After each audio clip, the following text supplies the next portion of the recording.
Hi everyone, welcome to this video where I'm going to be talking about roads. Now, I've wanted a set of modular roads for quite a while. I've always liked how they look, and I like how the sort of like some of the gameplay elements that they can add to a game. So, for example, if you're playing an objective-based game, you could say, well, you've got to take the crossroads, or you've got to take this or that, or you've got to take the road which leads to there. Which is what happens in warfare a lot. A lot of it is about taking sort of transport links, whether it be roads, airports, railways, that sort of thing.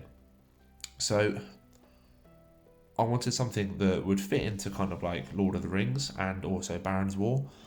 And I wanted something that added a little bit of sort of like variety and interest to the game. So I didn't want, you can buy roads which are just effectively made from the same material as the mouse mat. I could have just gone for paved roads all the way along, but again that's a little bit boring and possibly quite unrealistic, because by the Middle Ages, although some roads would have been maintained, the majority of roads that the Romans had built probably would have fallen into sort of like disrepair at least. So I wanted something that looked realistic. That's the thing I go for. I want stuff to look realistic.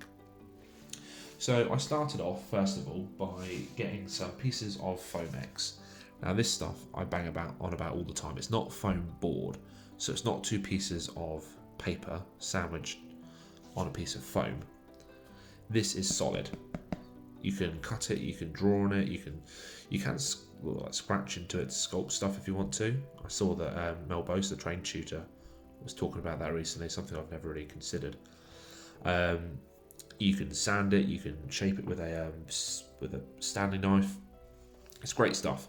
It's used mostly for people when sign writing businesses, so they make signboards out of it. But I got mine off Amazon. It was relatively inexpensive at the time. I think it's got a bit more expensive now. But you can draw out the shapes you want. So I've done myself 4 curves. I've done some straight sections like here. I've done a crossroads. I've done a Y intersection sort of thing. I've also done as you can see there, a T junction. And one of the sort of more interesting and my favourite parts is I also did a couple of pieces which are the end of the road. So like where the road disappears and it turns into sort of like regular grassland sort of thing. Just mainly so that if you're playing, as you can see over in the back corner, you don't have to have the road go all the way off the side. It doesn't finish abruptly, it kind of like finishes it in quite a nice way.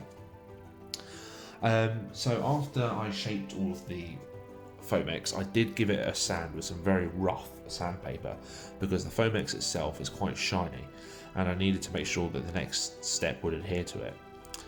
So for the next part, I went along and I actually used sculptor mold from Geek Gaming to build up ridges. So one ridge around the outside, one ridge on the inside, and then in places, ridges in the middle. Because you know what it's like when you've got an old dirt track. You've got sort of like 2 ruts where the road is.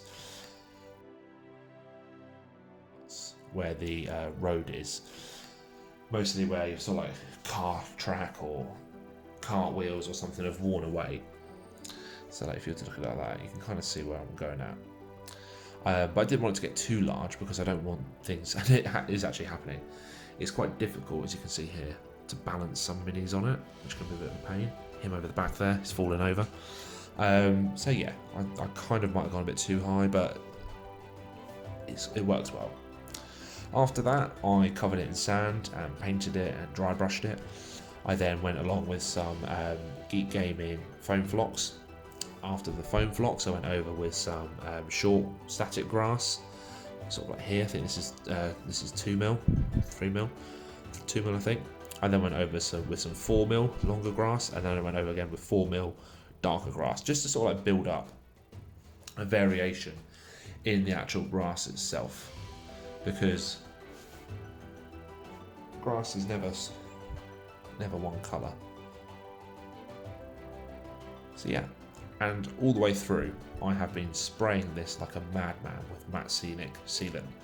Some stuff I got from Geek Gaming, some stuff I mixed up myself using Builder's PVA, because this needs to be sealed to death because otherwise the flock, the foam, the static grass, that's all going to come off. And you don't want it to start coming off, because then you just end up with naff looking terrain.